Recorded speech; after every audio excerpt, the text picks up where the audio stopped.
Thank you, Devra, and welcome to everyone attending today. As Devra mentioned, minutes for local governments is what we're going to cover. So let's get started. First of all, and of course my mouse isn't working. All right, here we go. So we're going to let's review the agenda for today. First of all, we're going to cover meeting minutes and their purpose. What's the purpose of these minutes? Why are they important?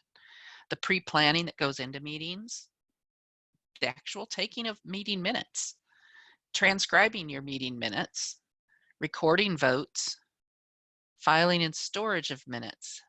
This is a directive in statute given to the town board to make sure you have adequate equipment.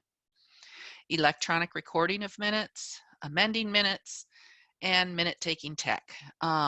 Just kind of highlighting a few of them. I can't cover all of them. There's too many options out there. One note for everything that we're going to cover today. We're going to assume that all meeting notices have been properly published, posted, whatever's required by statute. That's all happened. So we're not covering any of that. So let's get started. Meeting minutes and their purpose.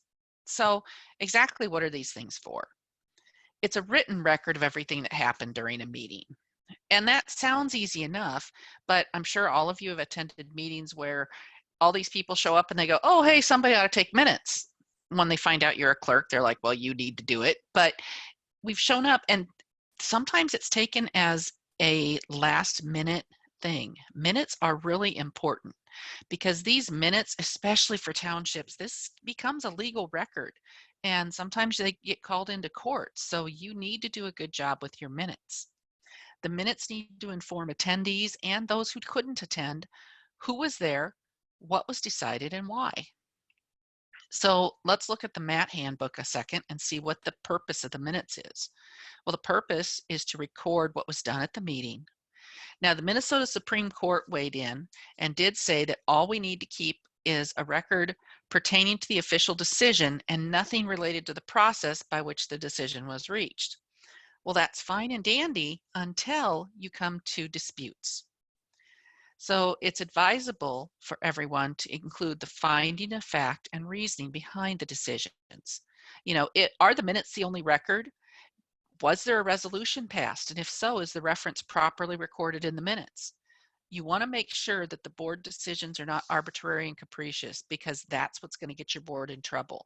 That's when those finding of facts come into play so heavily. So what's the clerk's duty? Well, the clerk's duties can be found in Statute 36711. Most of you already know that, but you need to keep a true recording of the town board proceedings. It doesn't mean that you have to take minutes. There are clerks who don't take minutes. The board has hired administrative assistants, secretaries, whatever you want to call them, to take minutes. But a lot of times clerks do take minutes. So this class is going to proceed with the assumption that you are a clerk who is taking minutes. All right. You do have to make sure the minutes are in good order and they are retained. If you have just recently become a clerk and you know there are minutes missing, you want to make sure and say something to the board and actually write it in the minutes that you notice years 1905 to 1917 are missing and you don't know where they're at. All right. So good minutes start with pre-planning. Well, what's involved in pre-planning? I kind of have it broken down into 4 categories. First of all, there's the meeting agenda. The meeting agenda is what's going to happen at the meeting. You've got to worry about the meeting packet. This is required by open meeting law. While the agenda is optional, the meeting packet, if you are going to use one, there are specific laws you must follow. The physical room where you're going to be taking the minutes, and the physical minute taking equipment. So those 4 things all have to be considered before you even start taking minutes. So let's look real quickly at a meeting agenda. So why do we use them? Well, it makes it a whole lot easier to track and make sure we don't forget a decision. We only meet once a month, most of us. Some townships I know meet more often, but if we're only meeting once a month, it's really important we don't forget to make a decision. For example, we all have to have our election judges appointed by October 13th. Depending on when your next meeting is, you may have already made that appointment. You may have forgotten it. If so, you need to get that taken care of. So that's one of the big purposes of a meeting agenda. It also helps with the meeting packet assembly, and it gives a purpose to the meeting. So if you're having a special meeting, such as the local board of appeal and equalization, your minutes indicate that's what it is. Nobody's going to look for things about roads in there because that's all having to do with your property taxes. Now, consent agendas. We're going to talk a few minutes about consent agendas. In the materials, I've given you a one-page handout on what a consent agenda is and getting started using one. Consent agendas are there to save time.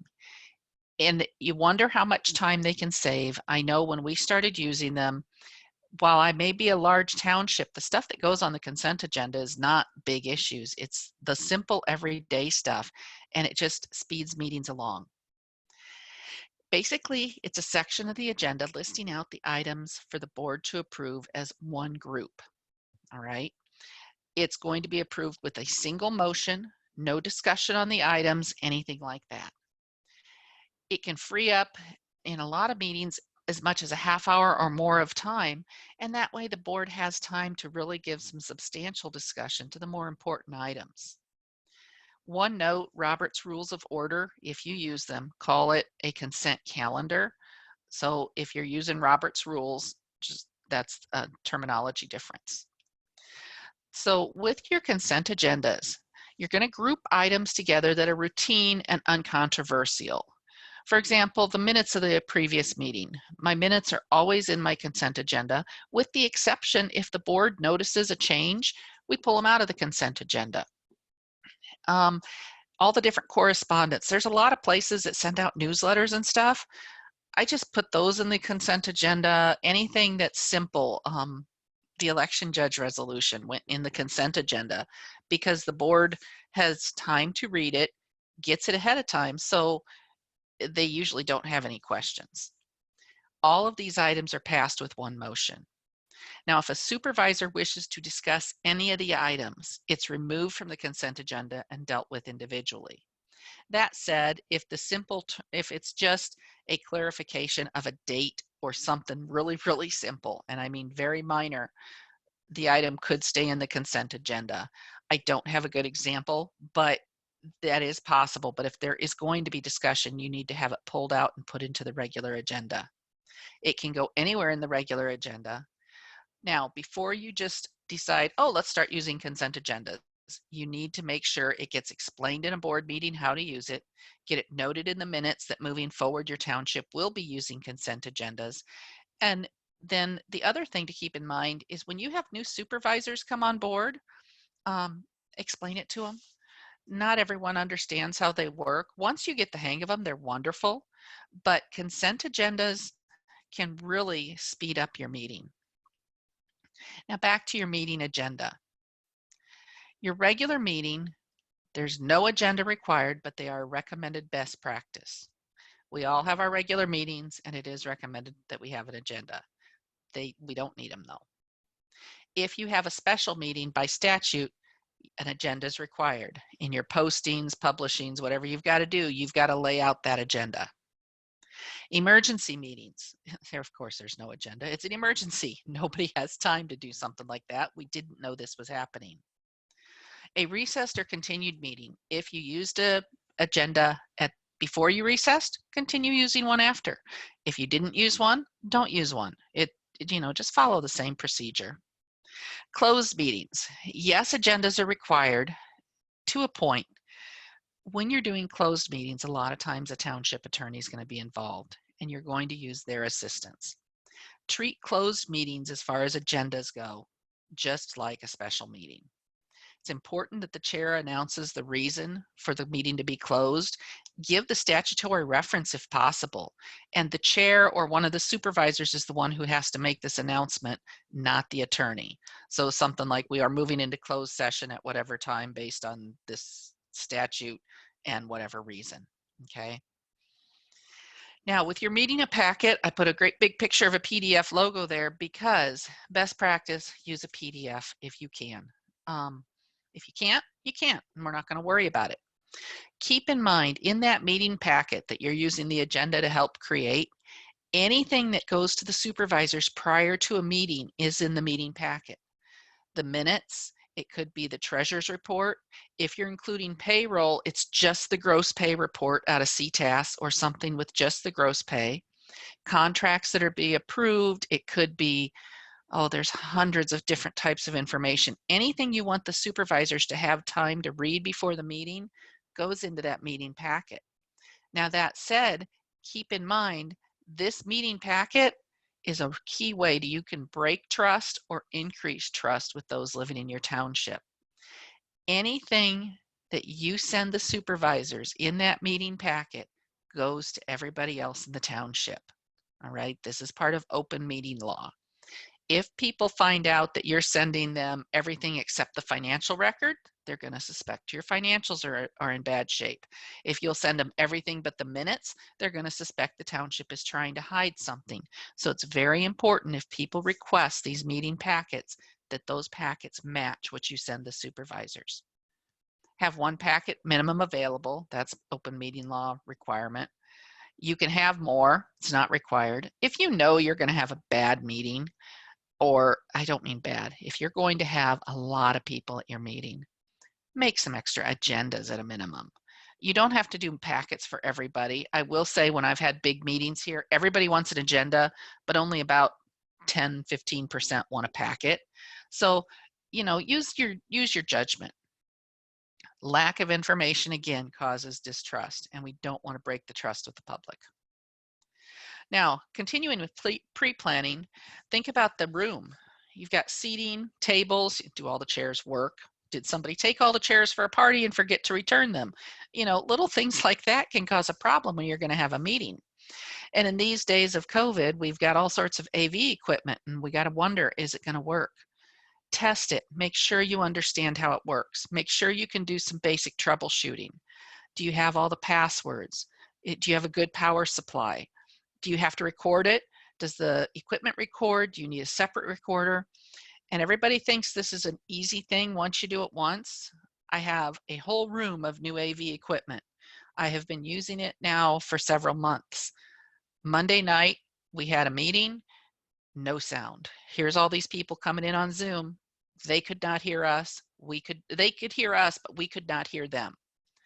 Eventually, I found the problem, but in the meantime, we couldn't just sit and wait for hours while we're trying to figure this out. Luckily, we had some of the old equipment, just this puck, and we used phones and speakers, and we made it through the meeting.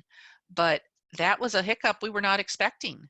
It turned out Windows 10 had done an update and turned off one of the settings. I know where it is, and it will be easy to fix in the future. However, it was kind of a tough meeting, because all of a sudden, here's all these people who came in on Zoom and they couldn't hear. So make sure you understand some basic troubleshooting on your AV equipment. And then when you're going to actually physically take the minutes, I don't care how you do it. I actually use a little tablet and pen. Some people like pencil and paper. I've done that before, perfectly fine. You can use recorders, shorthands, video. I don't care what you use, but always have a backup. What do I mean? Well, I like to use my tablet and pen. I always have a pad of paper and a pen and two physical pens or pencils sitting there, because you don't want to have something go wrong. There's a lot of people in the township who have seen me throwing pens across the room to the trash can. I need to move it next to me, that stopped working during a meeting. One thing I want to mention, I really wasn't sure where to put this, but there's an item called a look forward agenda. I've always called it a clerk's planning calendar. The MAT calendar that comes out is kind of like this, only you've got to keep adding to it to make it specific for your town board. But what it is just, as a clerk, remembering what you need to do and thinking out 4 months at a time. So our Board of Audit, this is September. Board of Audit is going to be coming up soon. So I'm assuming everybody's financial records are in good order. If you've got a question, work on that. But on my calendar, what I've got is in January, I've got a note in my folder that says, don't forget to schedule a special meeting for the Board of Audit, or schedule it with the regular meeting. I don't care how you do it, but make sure it's listed on an agenda somewhere.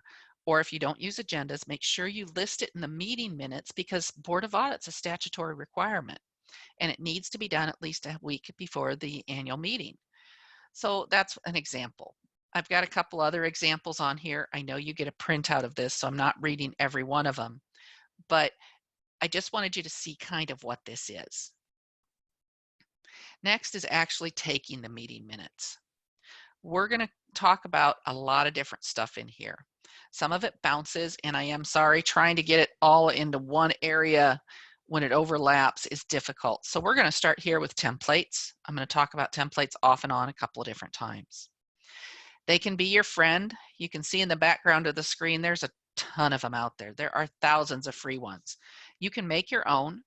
There's attendance checkoff lists. I'll show you what one of those looks like here in a little bit. Time that the meeting is called to order, you know, all these different items. If a quorum is present, you can develop a template that you just start checking off boxes when a meeting comes, or you have it on the computer, however you do it. If you know there's going to be particular meeting minutes on the agenda, in the consent agenda, were they approved? It's yes or no check mark. Motions, summaries, time adjourned, all of that kind of stuff. If you list it out on the template, we're all real good at filling in the boxes on a form. It makes it simple. Now, when it comes to attendees, keep in mind, it's not just who is there. You want to know, are they board members? Is it residents? Believe it or not, the next clerk may not have any clue who the town board people were. They may not be from the area and have never heard those names and don't know that they were board members. So make sure you've got first and last names of all the board members, and you list off in one area, here's the supervisors, here's, you know, whoever they are, the contractor. How about the methods? Are you in a small enough township that you know everybody who comes in? I don't. And so I have a sign-in sheet. They walk in the door and I'm like, please sign in. There's a spot on there, their name. The next box over is who you're representing. They could put self or leave it blank. Do you want to be added to the township email list, and a phone number if you need to be contacted back. Pass around a pen and paper. You can do assigned seat. We've been doing assigned seatings lately because I only have very few seats in town hall. So if they want to show up at a meeting, I need to know ahead of time. Now, an attendance template, they're pretty straightforward. This is a sample one. This is not the end all be all. You can do whatever works for you. You've got your supervisors listed, the clerk, the treasurer. You've got present or absent. Down at the bottom, you've got a notes section. And in there, I just put something about the pandemic executive order that we're doing teleconferencing. It's important to keep track of all this teleconferencing stuff. And I just write a little thing in my minutes because I know in 2 years, I won't remember what month was what, I'm assuming. Who knows? Notes. Bob was on the phone. Tony and the planning commissioner came in by Zoom. The treasurer had to leave early. The contractor didn't get there till later. This meeting started at 7 p.m. So just leave a notes section so you can, there may never be a note on there, but you want to make sure and leave a spot for you to write this stuff. Now it's time for your warp speed writing or typing, whichever you choose. You're going to summarize. This is not word for word verbatim. You're going to review your notes as soon as possible, because if you're doing this warp speed writing, sometimes we write a little sloppy and we're not quite sure what we wrote. But if we look at them soon, like within less than 24 hours after we took them, we probably can make out and remember what it is. Keep in mind that even if you use a tape recorder, minutes become less accurate the more time that passes between the meeting and when you get them transcribed and written out. I can't tell you why. I don't have the research trials on the top of my thing, but I know everything I was reviewing and I've experienced it. The longer you wait, the less accurate the minutes are. Now, bad meetings. Nobody likes to talk about them, but we got to talk about them. A lot of arguing, feelings get hurt. These meetings transcribe every single detail you can remember as soon as possible. Do not send it to anyone, all right? I have that in bold letters on purpose. Never send that out. Wait a few days and then go back and review. It's easier to make it objective. Bad meetings where people are saying stuff and offense is caused, or they're swearing, or whatever the reason is that it's not a nice meeting, are tough. But if you can get the details down shortly after the meeting, even if you write some things you probably shouldn't have, you can go back in a couple of days and fix it. It's much easier to make it objective once a little bit of time has passed. Your key skill, as many of you probably heard before, is to listen. You've got to listen. Is the stuff interesting? Is it important? Maybe not. Maybe so. Is it what's actually being said? Is there a lot of extraneous noise? Think about if somebody comes in to tell you about a pothole in a road. They're upset. They're not happy about this pothole, but there may be a lot of extraneous noise talking about how they had to swerve, or how there was a little chipmunk, or how there was a deer, or how they hit the pothole and then they had a wreck. Well, then all of a sudden that's not extraneous. That's something that could be a township liability. I don't know, I'm not an attorney, but you want to make sure and pull the important parts out of those minutes. So if they tell you what time all this happened, you can note all of that, all right? It's going to be difficult sometimes to sort and get down to what's actually being said. I know a lot of times when doing minutes, I'll have a page or two of all these notes, and there may only be 3 sentences show up in the actual thing. My notes are my notes, and it's to help me remember how the meeting's going, what's going on, everything like that. You need to develop your skill of listening to focus on the major arguments and not all the side stuff. Every now and then when I go through my notes, I'll find this really interesting side note. I'm like, that has nothing to do with anything, so I don't put it in the final minutes. But as you get doing minutes more and more, you develop the skill to keep writing while they're talking, and you may not always be paying attention to what's being said specifically, but you can hear the major arguments. So you're just writing along, and then there's a major argument. So you write that out to the side so you don't forget it, and you keep on going. You will develop the skills. It's amazing. It does improve over time. The more you take minutes for the board, the better you will get at it. Now, transcribing the meeting minutes. When we're doing this, we need to remember the statutory requirements. So this section, first of all, I want to say township minutes are not the same as a business board meeting minutes. I want everybody to be very clear on that, because most of the minute aids out there are written from a for-profit government business standpoint. That is different than what we need for a township. So the statutory requirements of a township minutes. You need to record the members of the board present. Please include first and last names. At one point, I had 3 Johnsons on my board of 5 supervisors. If I didn't include first names, I'd never know who was making a motion. Members who make or second motions need to be included. The roll call vote on motions. So if you have to do a roll call vote, and we'll talk more about those later, make sure that you've got that recorded properly.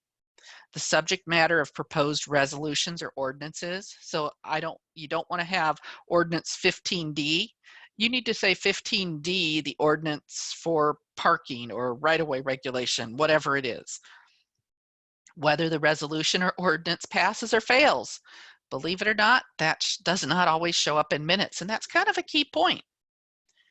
Keep the votes of the town members. Notice they've got the votes on here a couple of different times, because they want to make sure that they get recorded.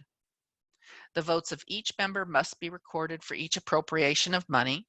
That's typical. Now we're going to talk about the MAT recommendations for a normal set of minute content. We've got the statutory.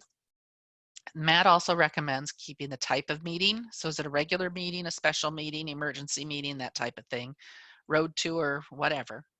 The name of the governing body. So Sunnyvale Township, get that written on there so that you know that it is the town board meeting. The date, the time, and the place of the meeting. I forgot a comma, didn't I? The full name of town officers present or absent. That means first and last. Reading or distribution and approval of the previous meeting minutes. Make sure you say whether you read them or that they were approved as distributed. The same with the financial reports. Those 2 things need to be in every set of minutes. Votes by officers regarding the appropriation of money. The individual items of business, whether that be a road, whether that be fire, whether that be parks, cemetery, whatever it is.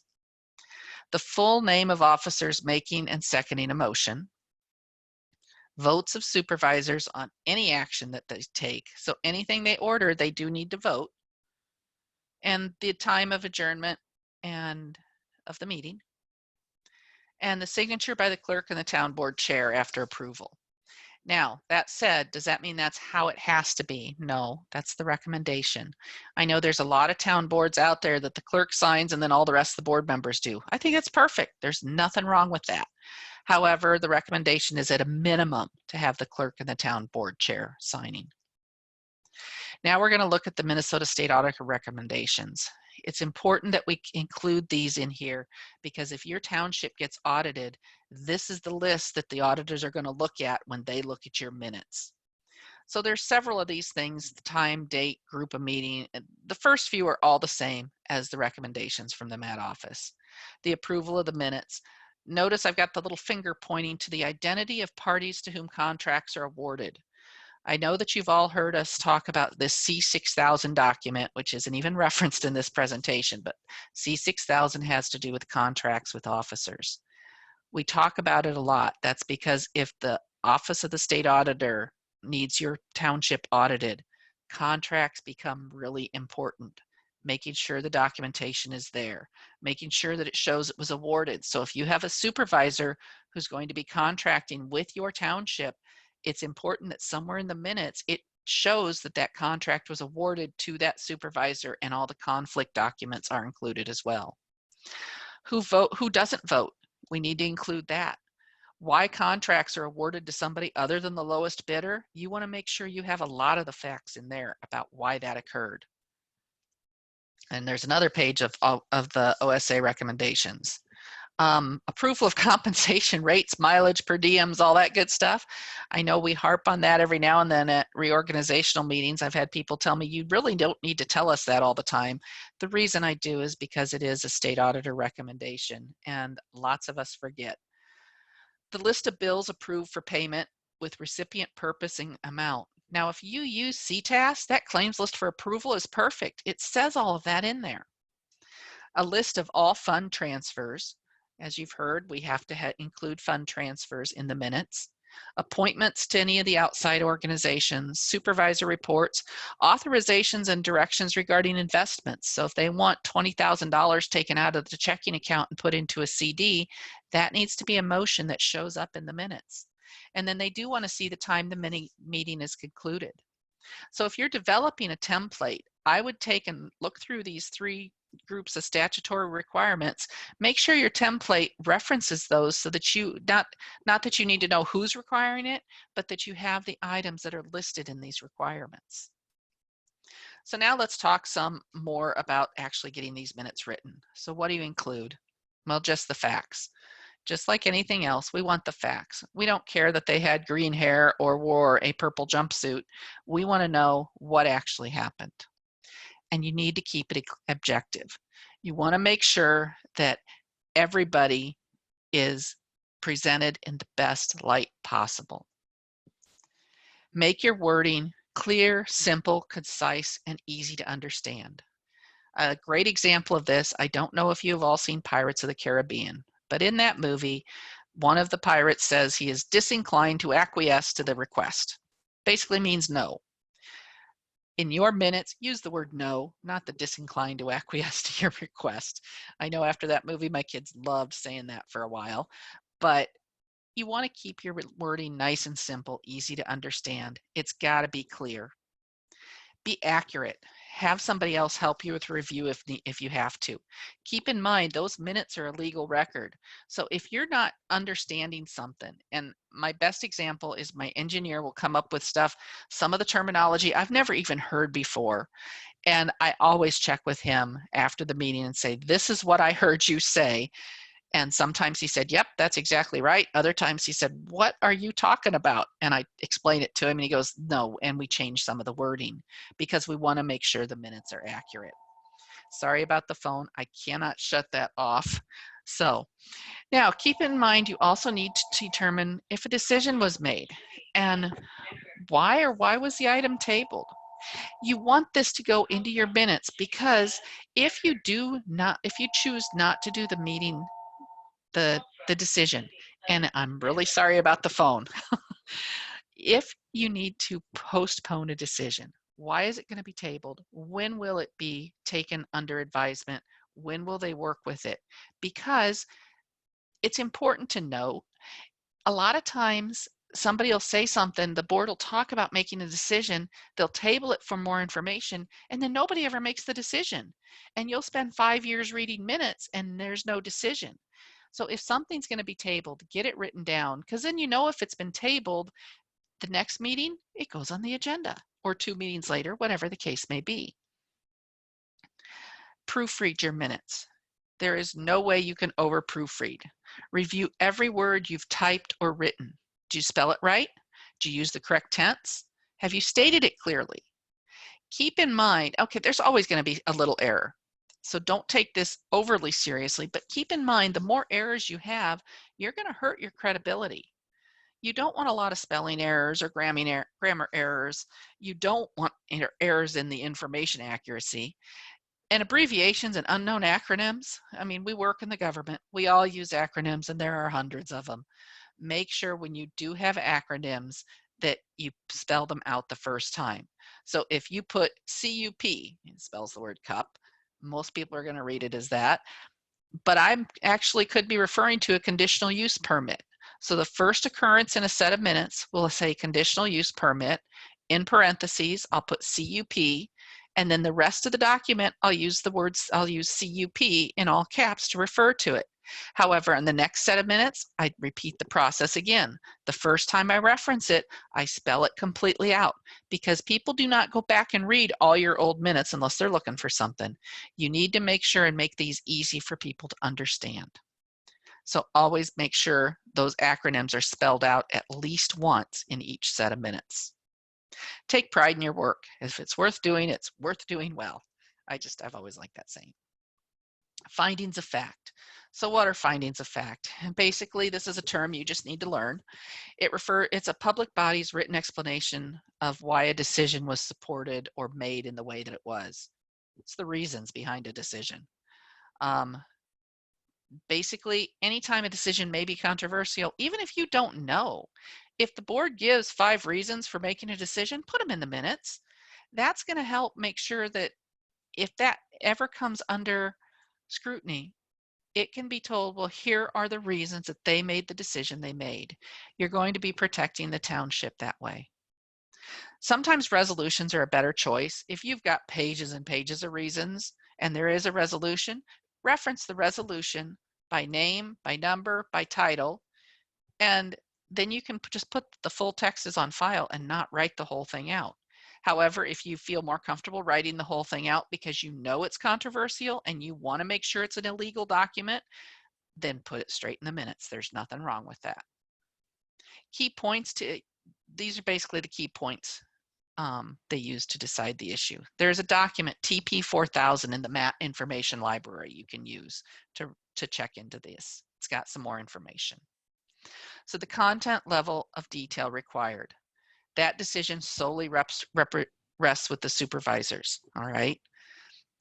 Once the statutory requirements are met on that first statutory slide, the supervisors make the decision. Now, you're going to want to provide them some guidance since you've been in here and you know that it's recommended they put some more findings and stuff like that in there, but it is their responsibility ultimately. The board can adopt a policy regarding the level of detail for minutes, and they can change the content of the minutes to more accurately represent the meeting. The clerk often does the preparation, but the final content, again, is the responsibility of the town board. Don't take offense when they ask you to make a change. Keep in mind, getting it down the first time is the hardest step. Making edits to something already written, that's easy, but getting it down the first time is the hardest part. Closed meetings. I'm not going to spend a lot of time here, but I do want to talk about closed meeting minutes. Before a closed meeting, be sure all the procedures are followed as required by statute. Include the time that the meeting was called to order, include who's there. Talk to an attorney before a closed meeting if this is something different for you. If you do a closed meeting for personnel reviews, you probably have it under wraps. If you're doing something because of some road project, make sure that the attorney is helping you through. The best practice is for the town board to state the statutory reference. Open meeting law notices apply to closed meetings as well. So if you know you're going to have a closed meeting, Get it put on the agenda. Don't try and hide that they're going to have a closed meeting. It's okay to kick everybody out of the room so you can do a closed meeting, but make sure everybody knows what it is, why it's occurring. Closed meeting minutes are to be kept separate from regular meeting minutes. Now, format of those closed meeting minutes. I have done 2 different formats. One is recorded only. That's at attorney-client privilege things. One is, I guess there's 3. One, I was to take separate meeting minutes and keep them in a separate file away from the regular meeting minutes. And another one, I was supposed to do both. So I can't give you how it should be done for closed meeting minutes. You're going to rely on your township attorney for guidance. The last closed meeting I did, which was Monday of this week, I only do closed meetings, I think I've done 4. But I just did one on Monday, and for that meeting, it was to record the information, not write it down. I don't understand the statutory difference, but that's what the attorney's for. Okay, we're going to get into a few slides on tips and tricks to help with your note taking. Create an outline or a template. See, that template word keeps coming back. Most of you may not realize you've done a template, because if you follow the same pattern all the time, you've basically got a template. Check off attendees as they enter the room. That one just makes life easy. Record decisions or notes as soon as they occur. Ask for clarification. This is famous for when they take and make a motion and then they amend the motion and then they amend it again and then they amend it again, and you're like, let's just restate that. Don't try and capture it all. You don't need verbatim conversation. Record it if you need to with an electronic device of some sort if you want to help with typing. Never have it reflect your opinion. Keep it objective.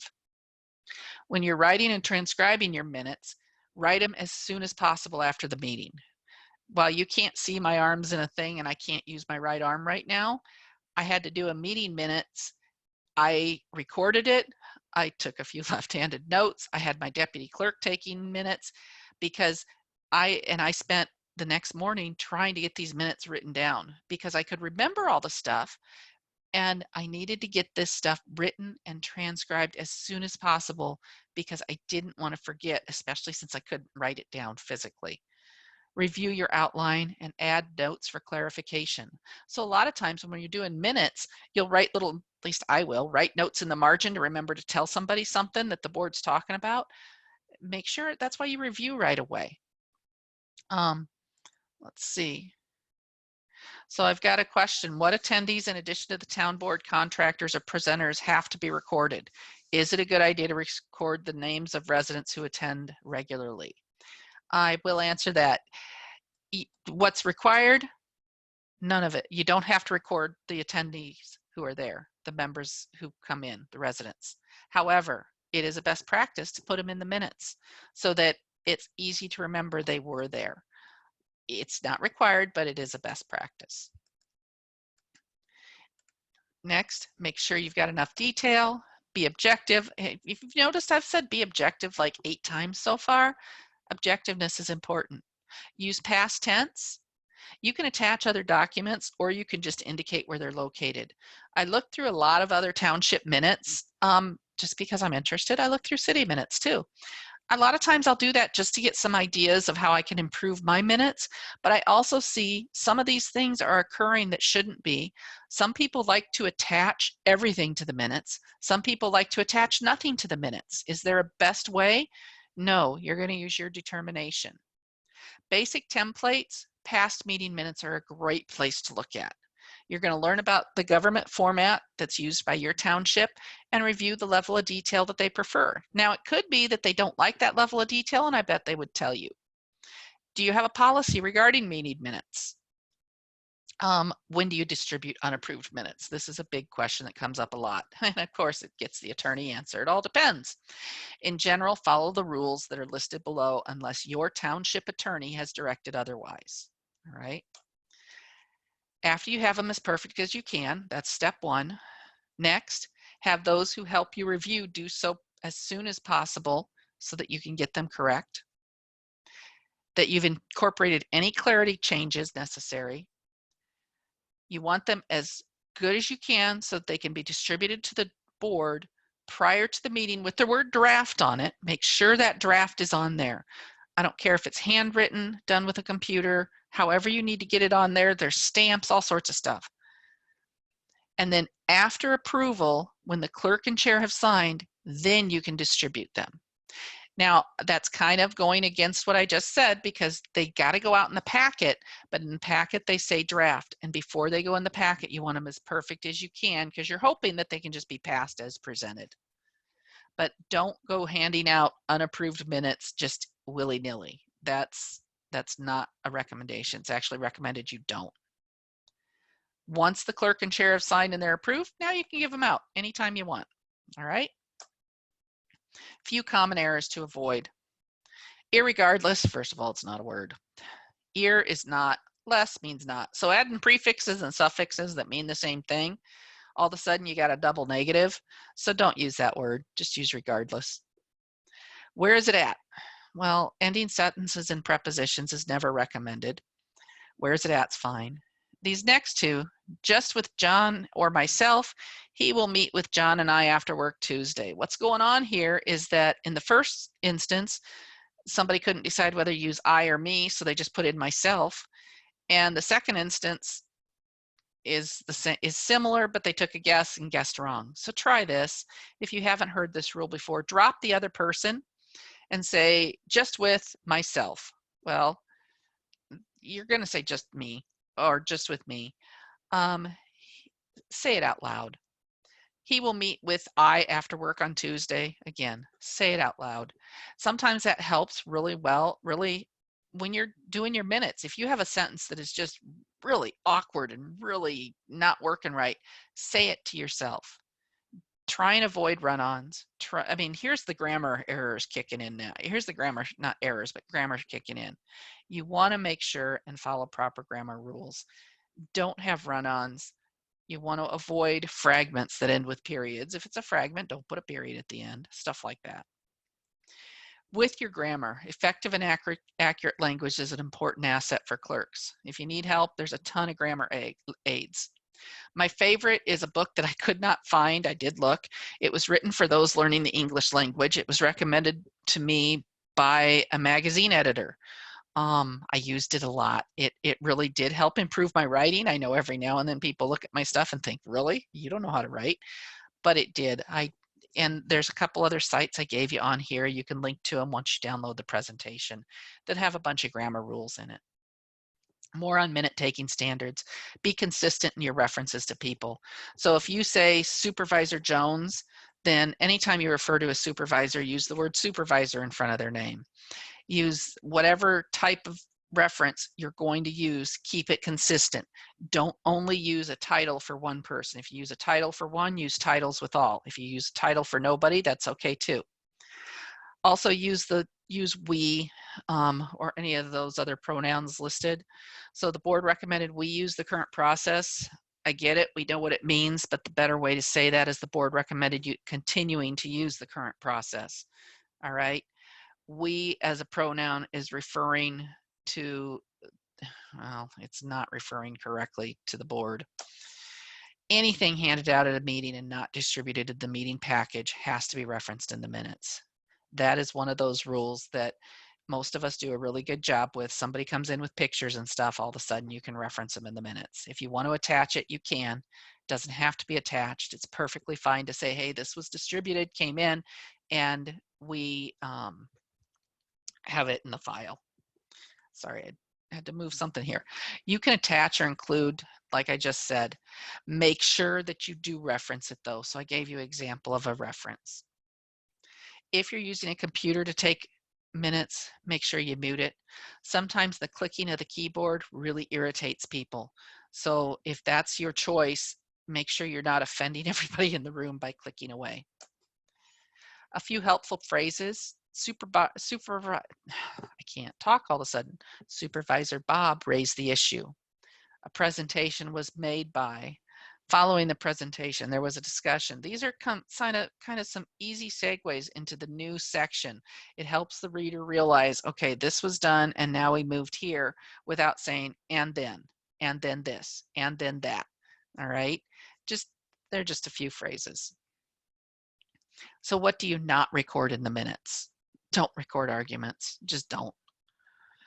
Don't record the back and forth discussion between the board members. If the board members are having a discussion, you can put the board members discussed and list the 4 or 5 highlights of the discussion, but you don't have to say he said, she said type of things.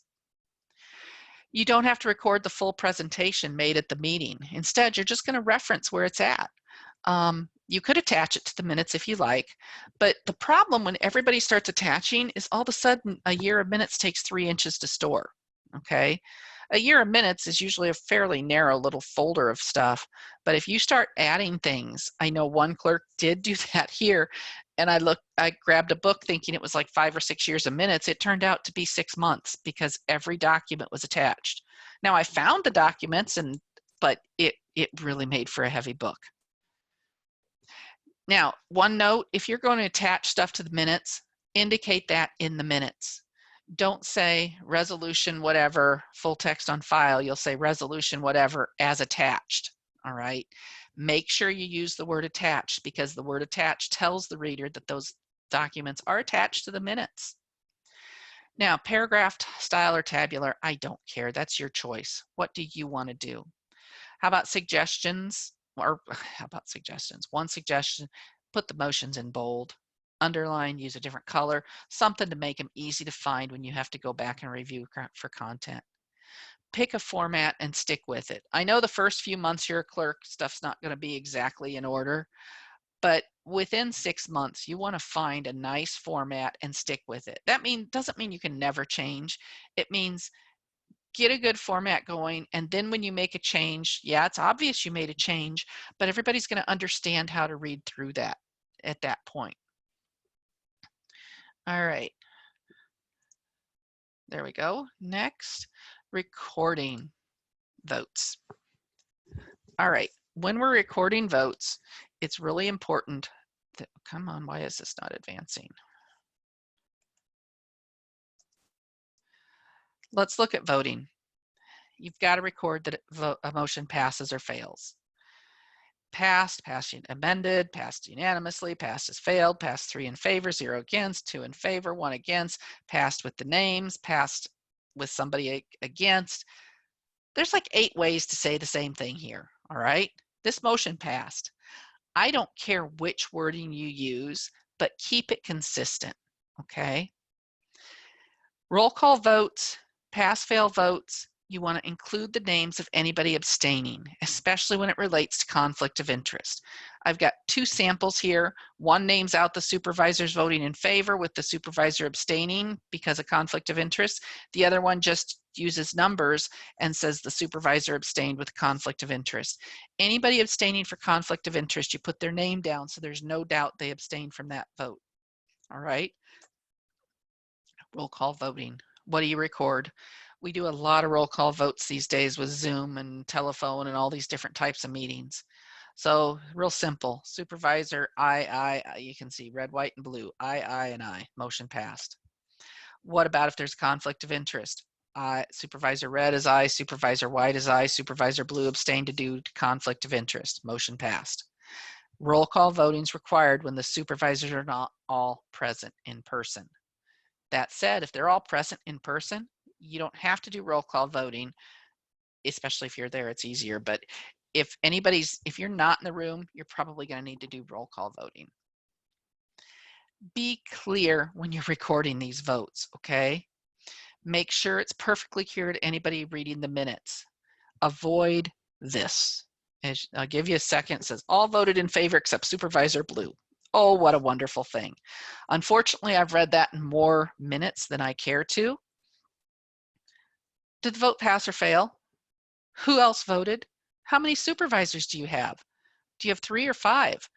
That is a very bad way to do a vote. You need to make sure you either give numbers, names, something, so that everybody knows how the vote went. Filing and storage of minutes. Draft minutes. I've got this. Here's a little draft watermark. There's nothing sacred about this. This is just the example I had. They are usually included with agenda packets. They need to be clearly marked as draft. Wait till the minutes are approved to post them on any website or distribute anywhere other than with the packet as required by open meeting law. The best practice is not to release them until after they're approved. Again, follow the advice of the attorney, of your township attorney. And ideally, clerk and town board sign them. Now, responsibility for maintaining and keeping the town board record lies with the town clerk. That means as clerk, you're in charge of these minutes. That said, the town board has a responsibility to provide you a means to keep the town records preserved, whether it's fireproof filing cabinets, whether it's books that go in those cabinets, whether it's digital. I don't care what it is, you need to make sure those minutes are permanently retained. When it comes to recording meetings, the town board can record any meeting they want.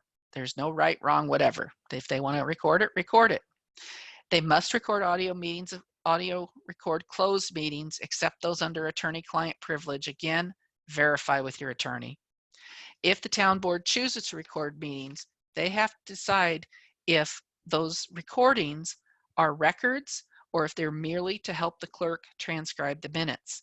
And that is a big difference that needs to be determined. If they're records only, they have to be preserved, just like the minute books. But keep in mind, a recorded meeting does not count as meeting minutes by law, all right? If they're going, I don't know who does them as records. I'm sure somebody does, but I would not usually use them just for the clerk, with the exception of public hearings. Recordings are not a substitute for the written minutes. Okay, so publishing your minutes. In general, towns are not required to publish the minutes of a meeting. They may decide to publish their minutes. It's up to them, all right? Newspapers, websites, they can use whatever they want. The minute availability, they have to be available for public viewing during normal business hours. Townships don't all have normal business hours. So that's what's going to make it difficult to say, well, you need to give them in a certain amount of time. You need to be reasonable. Town boards have to provide reasonable access to their minutes, and they can develop a policy regarding access to the records, including fees. Original records are never released. You never give anyone the township minute book to let them look at it. They can look at it in your presence while you're watching them, but you never hand them the minute book to take home. They can pay for copies. Okay. So if a town board amends minutes, do you state the details which were amended and show them in the corrected minutes? I'm going to answer that in just 1 second. All right, so with the original records, once the clerk is going to provide the copies, we're going to go move a little quicker here if I can get my screen to move. We'll be to amend it in just a second. So recording electronically, these days there's with Zoom, WebEx, GoToMeeting, all the different ones out there. You can record stuff a lot of times very simply with the computer. It's really recommended that you get a policy regarding the electronic recordings of minutes, all right? If you don't have one, you need to get one in order. And public hearings really should be recorded. How to record it? I don't care. There's lots of choices. Cameras, all sorts of stuff. And can meeting attendees record them? Yes. Offer them a place they can do so out of the way. If it's a court reporter, ask them to provide a transcript or how you get a hold of one. Amending minutes. So if you need to amend the minutes, they can be changed at any time if a board member uses a motion, even if it's 3 months down the road. The changes are noted on the minutes being changed with a signature. So if they make the amendment in the minutes, a lot of times I like to write down what was being amended and why, and then I go back to the minutes whenever it happened, and I usually physically write the change on the minutes because these have already been signed, and I'll put my initials by it, okay? When you're amending minutes, that's the thing that you've got to worry about. Now, if your board would rather re-sign the minutes and have you reprint them if you happen to use a computer, that's okay to do. If it's just amending the minutes that haven't been approved yet, you don't have to worry about all this signature stuff. But if it's amending old minutes, then you do have to worry about making sure there's a signature showing that as clerk, you're noting that this is a legitimate change. Minutes are your legal and official record, so it's important they're true and accurate. Board members are the only ones who can authorize the change. A lot of times you'll have people say, hey, I want this on the record. You need to put it in the minutes. Well, that's nice.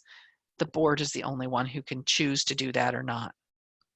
some minute taking tech. I'm going to go really quick through the end. Google Docs, OneNote, Evernote. There's tons of them out there. Google it, you'll find all sorts of options.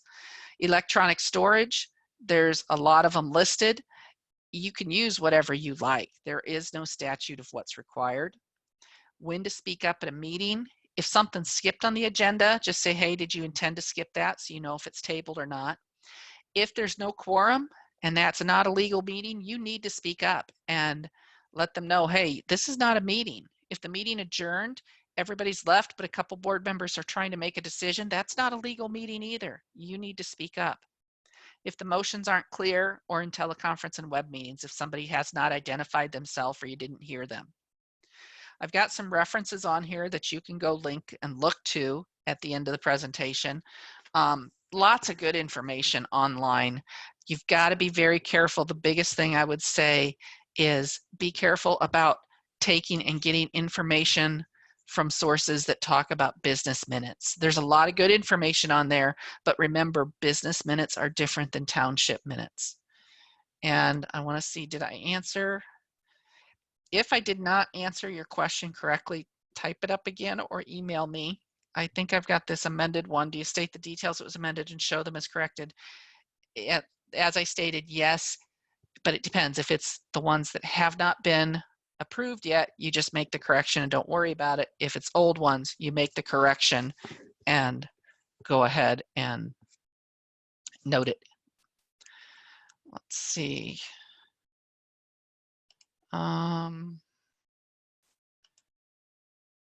And then you've got the presentation is listed in the chat. And I think that is it for questions for today. If anybody's got one, let me see. I think I've got about 1 or 2 minutes that we could answer anything. Otherwise, I can go backwards and cover a little bit more detail on a slide that, if I can figure out how to go backwards. There we go. With the electronic storage, a couple things I did want to say. If you're storing your minutes electronically, I get a question a lot, can I just keep the digital and not worry about the other one? Well, yeah, you can, but think about it this way. Does everybody in your township have access to the digital record? I have a lot of people who don't do email. They don't understand computers. They are never going to find the record digitally.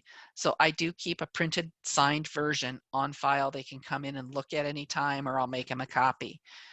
So that's a big thing to consider when you're trying to go to all electronic storage. We all like electronic storage. It's so much easier. It's lighter weight because it's just, you know, in the cloud or wherever. But you do want to have consideration for your township residents and make sure that they can access this data. I did use, one of the things I'll mention, I'm not trying to plug a particular company. There's lots out there, but I did use ArcaSearch to put all my minutes into. They're all archivable. All my minutes are online now. Okay, maybe not last night's because I'm still uploading stuff, but not last night's, last month's. But the people who do use computers can access them. Anybody else can come into the town hall office and see the minutes. I've got one more question here. What if only 2 supervisors of 3 are present? Can they pass a resolution? If with an interested officer, no. Well, it depends. Is the third person the one who's the interested officer? But if there's 2 of them there, the one who's the interested officer is not allowed to vote on their own contract.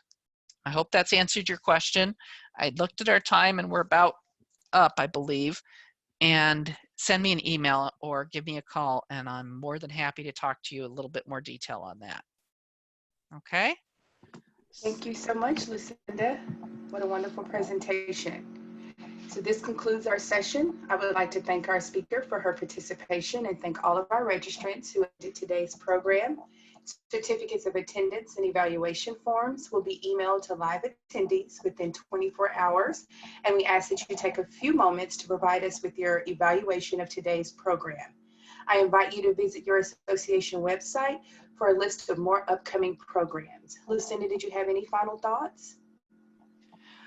No, I just want to say thank you to everyone for attending. And if you have any questions, feel free to reach out to me. Okay, thank you. Have a wonderful day.